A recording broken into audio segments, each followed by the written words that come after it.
tonight. You lost some momentum for a stretch of this game, but you didn't give up. What did it take in this fourth? The fans, appreciate y'all. It was y'all. Y'all got us through this one. Honestly, I had the wrong approach. I was trying to be too focused on being a point guard instead of a basketball player. I don't know how my life got to this point where I became a D'Angelo Russell stan. Well, I don't want to say stan, but I'm a huge believer in this man's talent. And the situation he's in right now is not only familiar, but it's also fairly unfortunate. So before we get to the content, make sure you drop like, subscribe, and turn on our notifications to help the channel grow. If you want to see who I'm picking on Prize Picks, make sure you're following me on Instagram. A lot of you guys have been asking me, where do I post my predictions each and every day? And if you haven't joined Prize Picks, you can double your deposit when you use my link in the description down below or promo code microphone. Now that we get all that out of the way, cue the intro.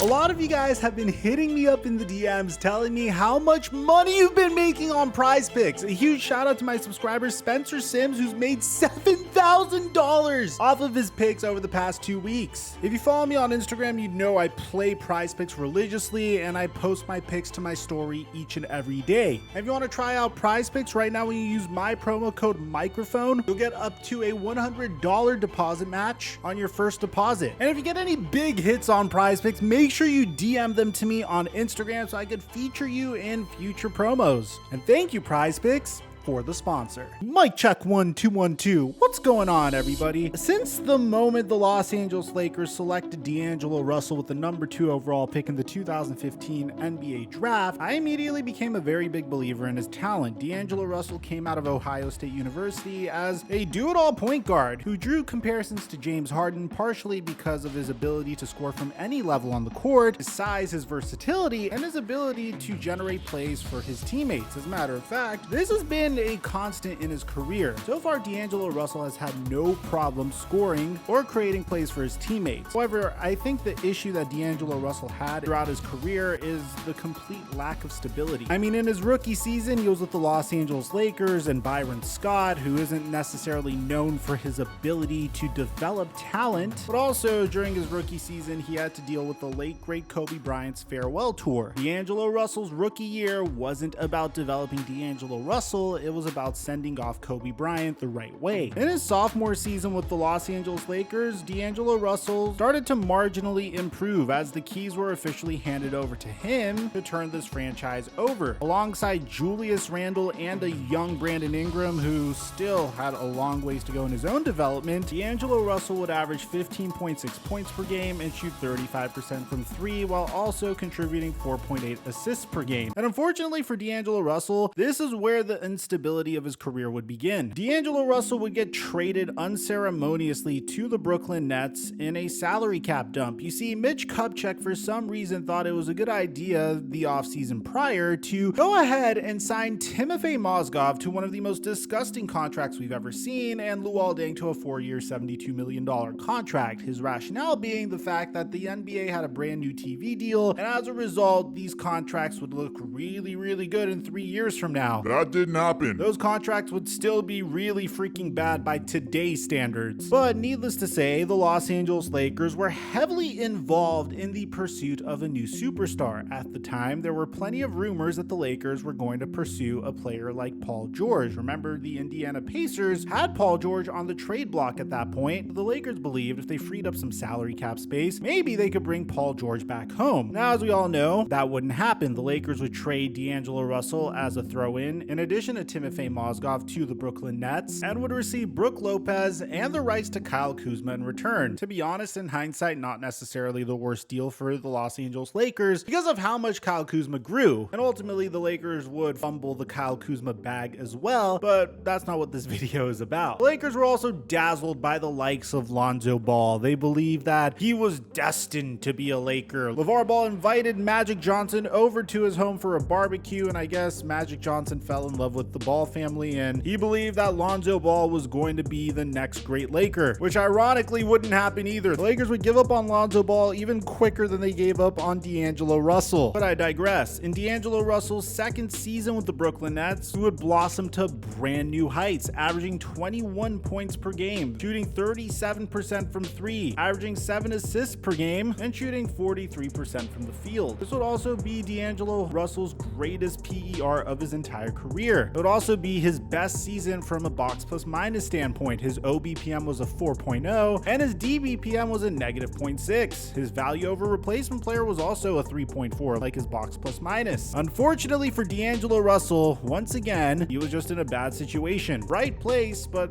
wrong time. Because very shortly after this, the Brooklyn Nets decided to chase after Kevin Durant and Kyrie Irving. So the young, promising core that Kenny Atkinson was able to grow out of literally a mountain of crap. No offense to that Brooklyn Nets team, but you have to remember, during those days, the Nets had no assets at all whatsoever, so they were taking flyers on any castaway draft picks that they could. They took a flyer on D'Angelo Russell that paid off. They took a flyer on Jahlil Okafor, and unfortunately that didn't pay off. Players like Spencer Dinwiddie and Karis LeVert and Jarrett Allen were also developing on the Brooklyn Nets. Their homegrown talent was really on the up and up, but unfortunately, D'Angelo Russell would get traded to the Golden State Warriors in a sign and trade that would send Kevin Durant to the Brooklyn Nets, and that Brooklyn Nets team would just get blown up a year after. Kenny Atkinson would be gone by then. Eventually, they would trade all of their young talent for James Harden, who wouldn't really stay on that roster either, but that's its own video. We're focusing on D'Angelo Russell here. At that point, D'Angelo Russell was very tempted to sign with the Minnesota Timberwolves, but the Golden State Warriors also offered him more money. So he joined the Golden State Warriors, and at least from a statistical perspective, he would perform fairly well. He would average the most points per game in his entire career. Granted, he only played 33 games for this team, but in those 33 games, he looked pretty solid. Shot 37% from three, but unfortunately, he didn't really mesh with Steph Curry. Steph Curry would also get injured for a portion of this, and clearly he wasn't the replacement or the fill-in for Klay Thompson that they were hoping for. So D'Angelo Russell would get traded that trade deadline to the team that he originally wanted to sign with. At this point, this is his fourth team in 4 years in the NBA, getting traded to the Minnesota Timberwolves and uniting with one of his best friends, Karl Anthony Towns. D'Angelo Russell would play for 12 games for the 2019-20 season. He would have injury issues during the 20-21 season, and by the time that he would come back in the 21-22 season, it seemed like he was not going to be the focal point as a guard anymore because the Minnesota Timberwolves drafted Anthony Edwards. So between Karl Anthony Towns, Anthony Edwards, and D'Angelo Russell, Minnesota Timberwolves had to figure out a means to make things work. Unfortunately, they wouldn't necessarily find that, and that's the situation D'Lo is in currently. This past offseason, they decided to go all in and trade for Rudy Gobert, giving up Malik Beasley, Patrick Beverley, Leandro Bolmaro, Walker Kessler, Jared Vanderbilt, a 2023 first-round pick, a 2025 first-round pick, a 2026 pick swap, a 2027 first-round pick, and a 2029 first-round pick. Isn't it wild that the Utah Jazz got more for a 30-year-old Rudy Gobert than they did for a 26-year-old Donovan Mitchell? But I digress. D'Angelo Russell would struggle by his own standards over this past year. He's averaging 17 points per game. He's still shooting 36% from three. He's still averaging 6.4 assists per game. He's also averaging his career high in field goal percentage. Unfortunately, things are just not working between him and the Minnesota Timberwolves. And believe me, he's letting us know. From the fact that the Minnesota Timberwolves are currently 10th place in the Western Conference, which honestly, I'm pointing a huge blame finger at the Minnesota Timberwolves for just not utilizing Rudy Gobert properly. I mean, he needs to set more screens. There needs to be more D'Angelo Russell, Rudy Gobert pick and rolls, but obviously this offense isn't going to be centered around Rudy Gobert and D'Angelo Russell, even though Rudy Gobert is quite possibly the best screen assist big man in the entire NBA. So now we're in a situation where D'Angelo Russell once again is in trade rumors, and this is what he had to say about the situation he's currently in. The article, D'Angelo Russell, no stranger to trades, once again finds himself in a fluid situation. This is by Jake Fisher. Before the Timberwolves dove headfirst into a supersized front court starring Rudy Gobert and Karl Anthony Towns, Minnesota evaluated ways to bolster the opposite end of its starting lineup. The Timberwolves explored the offseason trade market of point guards, league sources told Yahoo Sports, and particularly DeJounte Murray. I don't even want to imagine what the Minnesota Timberwolves would have given up for DeJounte Murray if they gave up that amount of capital for Rudy Gobert. Another one-time all-star ball handler, D'Angelo Russell, has held Minnesota's starting role ever since the Timberwolves sent Andrew Wiggins plus the first-round pick that became Jonathan Kuminga to Golden State in a package for Russell at the 2020 trade deadline. A 2019 sign and trade first delivered Russell to the Warriors from the Nets, following a 2018 deal that shipped Russell from the Lakers to Brooklyn. What's really funny about this is the Minnesota Timberwolves gave up Andrew Wiggins and a lottery pick to get D'Angelo Russell, and Andrew Wiggins seems to be the better player out of the two. A part of you has to wonder if Minnesota just completely sucks at developing its own players. Word amongst league personnel of the Timberwolves' openness to moving Russell has only persisted since this summer's DeJounte Murray flirtations. Russell is in the final season of a 4-year, $117 million